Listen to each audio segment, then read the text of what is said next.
салом, имрӯз душанбе 12 декабр аст. ман хиромон бақозода нашри имрӯзаи ахбори озодиро тақдими шумо мекунам. сархати мавзӯъҳо чунин аст. падар дар зиндон, фарзандон чашмбароҳи ӯ. оилаи завқибек саидаминӣ, журналисти маҳкумшуда ба 7 соли зиндон аз ҳукми ӯ нороҳату афсурдаанд. оз бачаи димгим 6 солаи ба ақла мега шумо дурӯғгӯе. шумо дурӯғгӯе қати бибим ки фақат мега ирӯз мия пага мия отам намиёя.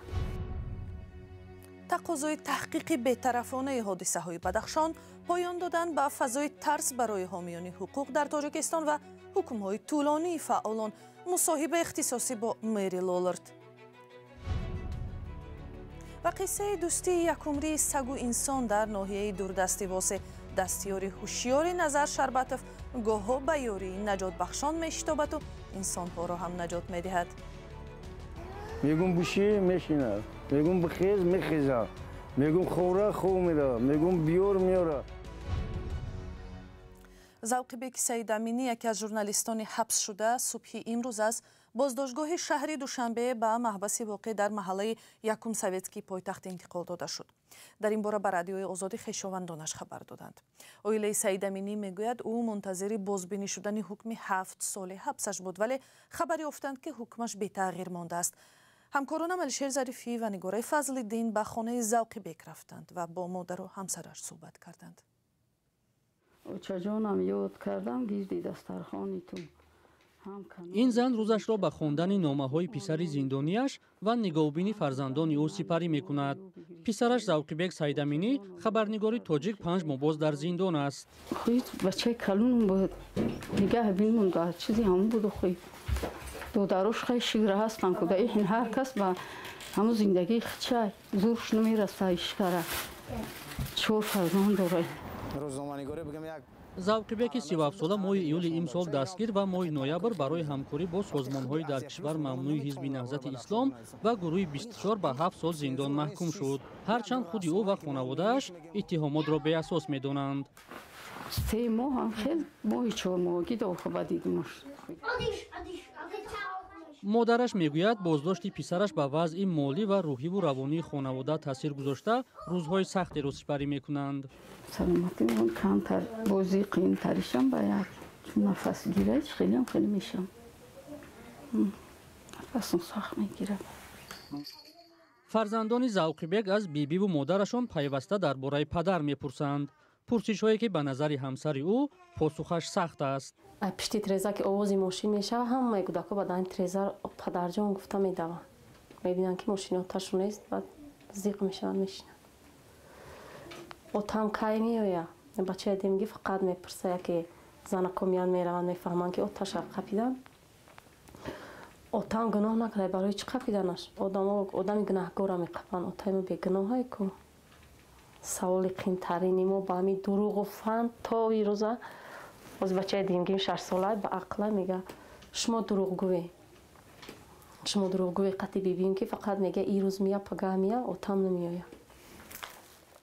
хонаводаи Завқибек дар маҳаллаи маъруф ба 7 километри пойтахт умедворанд ба зудӣ он чӣ ки ҳоло ба кӯдакон мегӯянд ба воқеият табдил ёфта ӯро дар озодӣ мебинанд. ин хабарнигори пешини телевизиони Тоҷикистон бо суҳбатҳояш дар шабакаҳои иҷтимоӣ машҳур гашта, аз зумраи онҳое дониста мешуд ки талош доранд ҳақиқатҳо гуфта шаванд. Мери Лолор, гузоришгари вижаи Созмони Милал, дар поёни сафараш ба Тоҷикистон аз вазъи озодии баён ва боздошти хабарнигорон изҳори нигаронӣ кард. ӯ аз ҳукумат даъват кард ки фазои пуршиддати тарсро аз байн барад. мақомот ба ин изҳорот то ҳол вокуниш накардаанд. дар воқеъ ҳамкорони мо дар Душанбе бо гузоришгари вижаи Созмони Милали Муттаҳид оид ба ҳомиёни ҳуқуқ ки давоми 10 рӯз дар Тоҷикистон буд, суҳбати ихтисосӣ анҷом доданд ва дар бораи сарнавишти Завқибеку дигар хабарнигорони тоҷик аз ӯ пурсиданд. пораи аз мусоҳибаи ихтисосии Мери Лолар бо ҳамкорам Мулло Раҷаб Юсуфӣ ва Барод Юсуфиро ҳамроҳ мебинем. пеш аз ҳама санҷишҳои бешумор, пурсуҷӯҳо, истинтоқҳо ва ҳамчунин тарз додан ва таҳдид кардан ба мудофиён сурат гирифтааст. пеш аз ҳама мехоҳам дар бораи мурофиаҳои додгоҳӣ гап занам. мурофиаҳои додгоҳӣ одилона, мутобиқи стандартҳои байналмилалии шаффоф нестанд ва санҷиши мустақилонаи мурофиаҳои додгоҳӣ ҳам вуҷуд надорад. ҳамчунин мониторинг ё назорати мустақилона аз ҷониби созмонҳои байналмилалӣ вуҷуд надорад. мудофиёни ҳуқуқи башар бо иттиҳомҳои дурӯғин ҳукм шуданд ё ин ки ҳамчун ҷинояткор маҳкум шуданд. баъзе мудофиёни ҳуқуқи башар аз ҷониби мақомот ва махсусан аз ҷониби Кумитаи давлатии амнияти миллӣ мавриди озору азият қарор гирифтанд. махсусан вазъияти адвокатҳо бисёр печида аст. агар адвокатҳо аз шахсоне дифоъ мекунанд ки бо ҷурми муттаҳам шуданд, худи ин адвокатҳо бо ҳамин ҷурм айбдор карда мешаванд. агар шахси таҳти ҳимояи онҳо террорист ё экстремист бошад, онҳо ҳам ба ҳамин иттиҳомҳо гунаҳкор ва айбдор карда мешаванд, танҳо ба хотири фаъолиятҳои касбии худашон. ман дар ин соҳа 45 сол таҷрибаи корӣ дорам ва байни мудофиаи ҳуқуқи инсон ва террористу экстремист ба хубӣ тафовут ва фарқиятро медонам. ҳамчунин дар мавриди рӯзноманигорон. онҳо ҳам барои фаъолияти касбияшон мавриди таъқиб ё ҳамчун ҷинояткор маҳкум шуданд. Journalists who are human rights defenders, they too are targeted and criminalized. ولی وقتی شما همین نگرانی‌های را که گفتید در صحبت با مقامات تاجیکستان در میان گذاشتید، آنها چی پاسخ داشتند؟ چی دلیلی به شما پیشنهاد کردند؟ вақте бо мақомот мулоқот кардем, онҳо мегуфтанд ки мо фалон қонунро қабул кардем, фалон пешравиҳо доштем ва дар ин заминаҳо қонунҳо қабул шуданд. онҳо ба таври мушаххас дар бораи шахсони мушаххас посух намедоданд ва ба таври умумӣ мегуфтанд ки онҳо ҷиноят содир карданд ва барои ҷинояти содир кардаашон аз тарафи додгоҳ маҳкум шуданд. шакли пурраи мусоҳибаи Мэри Лолор ба зудӣ дар вебсайти радиои Озодӣ нашр мешавад. интиқодҳое ки рӯзи 9 декабр дар душанбе аз забони Мэри Лолор садо дод мавриди истиқболи дигар ҳомиёни ҳуқуқ гардид. Стив Свердлов, муҳаққиқи мушкилоти ҳуқуқи инсони Тоҷикистон, профессори донишгоҳи Калифорния, дар як тамоси видеои аввал аз аҳамияти суҳбатҳои Лолор гуфт. Спецдокладчик он по правозащитникам хотела посещать Памир. гузоришгари виҷаи созмони милал мехост ба Памир равад ва бо фаъолони маданӣ дидор кунад. мехост вазъро дуруст дарк кунад. ба ӯ иҷозаи боздид надоданд. ӯ инро ошкоро маҳкум кард. вале ӯ тавонист бо журналистон Далери Эмомалиев ва Абдулло Ғурбатӣ дидор кунад. ӯ ба вазири қадбори саломатии ҳарду таваҷҷӯҳ кард ва гуфт ки онҳо бояд билофосила дар зиндон бо табибон таъмин шаванд. як нуктаи муҳим ки Мэри Лолор ба он таваҷҷӯҳ кард ин буд ки мудофиёни ҳуқуқ дар Тоҷикистон танҳо монданд. ӯ ба ин масъала таваҷҷӯҳ кард ки бисёр ҳомиёни ҳуқуқ аз мулоқот бо ӯ тарсиданд, чун дар Тоҷикистон ҳомии ҳуқуқ будан кори хатарнок шудааст. ӯ ин ҳолатро маҳкум кард.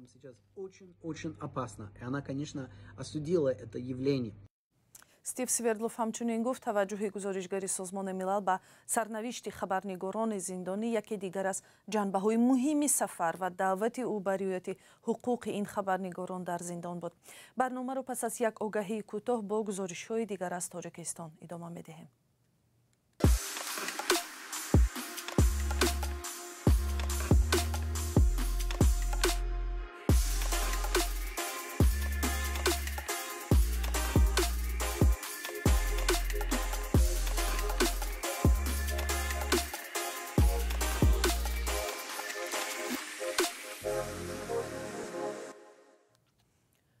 дар шаҳри Хуҷанд хонаводае ки духтари гумонбарашон дар қаллобӣ дар боздошт асту хонаву моликияташ ҳабс шудааст, аз дуздида шудани ҷиҳози хонааш шикоят мекунанд. модари Азиза Ҳайдарова, котибаи раиси додгоҳи ноҳияи Бобоҷон Ғафуров, ки ҳамроҳ бо раиси додгоҳ Рустам Саидаҳмадзода боздошт шудааст, мегӯяд дари муҳрзадаи хонаи духтарашро кушодаву чизу чораи зиёдашро ба яғмон бурданд. дар бораи ин моҷаро ва парвандаи пурсару садои корманди додгоҳу додрасӣ паси панҷара ҳамкорам Фарзон Муҳаммадӣ гузориш медиҳад. барно Ҳайдарова, модари Азиза Ҳайдарова, котибаи боздоштшудаи додраси пешини машҳур ба ҳукми сафед, ҳар гоҳ ба дари хонаи муҳрзадаи духтараш меояд то воқиф шавад ки оё нафари бегона ба он даромадааст ё не.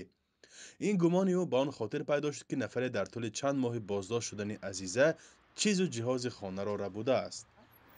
судя гуфт ки ҳамаи шиштаги 15 қаз ҳозир комиссия шуда мерим, ҳама шоҳид. کانی خونه ما یگان که زندگی کداست یا نه آمدیم درک شدگی پیچت نیست و پیچت برای چی میزند درنی خوننده بودگی چیزهای حمایه قدم میزند که یگان کس شده ندارد گفته این خانه را روز 13 ایون امسال بعد بازداشت عزیزه حیدرова مقامات دادستانی مهر زده است. زیرا عیبنامه اساسی او به داد و گرفت این خانه ربط میگیرد. عزیزه حیدرova 22 ساله پیشتر به قلابی متهم بود. حالا به اسرافکاری و ساختکاری دلیل‌ها نیز گمانبر است. مادرش او را بیگناه می‌داند. مقامات میگویند خلاصه نهایی را دادگاه خواهد گفت. 1 ماه پیشتر مرافعه دادگاه نیز آغاز شده است. وضع دخترم کنیشنا وزبین چون که لباسی گرمش نیست خانه آمدیم لباسی گرمش با آمدیم نه یگان زنفری گرمش نه یگان پالتو باشه همون اوشر با آبش همون لباسای دخترم تیلاواری ها اما 8 تیلا گم شدگی همون پسودای قیمت اما خواننده چیکی گم شدگی ها سند کده آبش سومه همون اوشر 200,000 سامان شد حاضر ما عریضه کردیم عریضه ما سود قانی کده مقامات تفصیلات پرونده عزیزه حیدرova را نگفتند. بر اساس اتهام‌های اعلان شده به کاتبه سابق بیشتر از 20 سال زندان یا جریمه کلان تهدید می‌کند. سخن درباره منزل در شهر خوجند می‌رود. مقامات آن را حاصل قلابی عزیزه حیدرova می‌دانند ولی مادرش می‌گوید آن را 2 سال پیش با پول به دست آورده‌اش در روسیه خرید. عزیزه حیدرova روز 10 ایون امسال و بعد بازداشت دادرس معروف به حکم سفید رستم سید احمدزاده به گمان قلابی دستگیر شد. برنا حیدرova در صحبت پیشینش ادعا کرده بود که مفتشان دخترش را به ضد رستم سید احمدزاده استفاده کردنی هستند و بحث خانه یک بهانه است. فرزان محمدی، رادیو آزادی، شهر خوجند.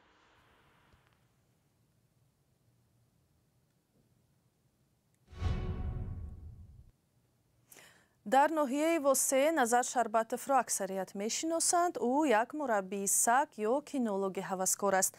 در یک سفرش به ناحیه وسه همکارم محمود جان احمدزاده با شاگرد امروزه نظر شرباتов شناس شد. این سگ زیگ نام دارد و با زیرکی و هوشیاریش نام برآورده است. فقط فرمانهای صاحبش را اجرا میکند. 2 سال پیش برای یافتن یک جسد به نجات بخشان کمک کرده است.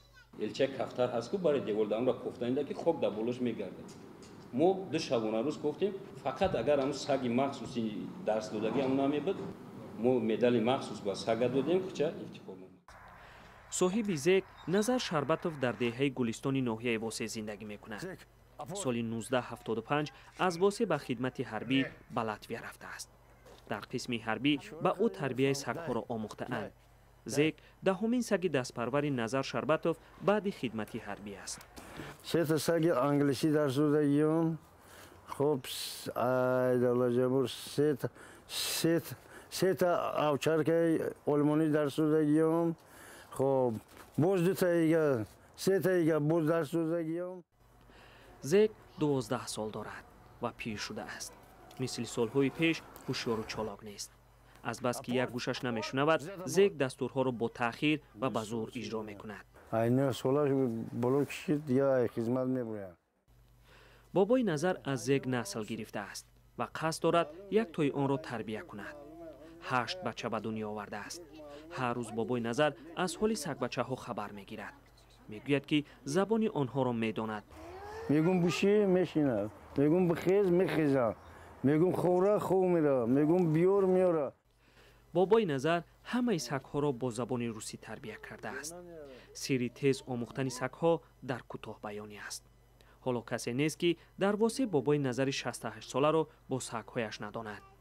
جانوری که دستیار وفادار انسان هستند و کاری را انجام می‌دهند که خود انسان‌ها کردن نمی‌توانند.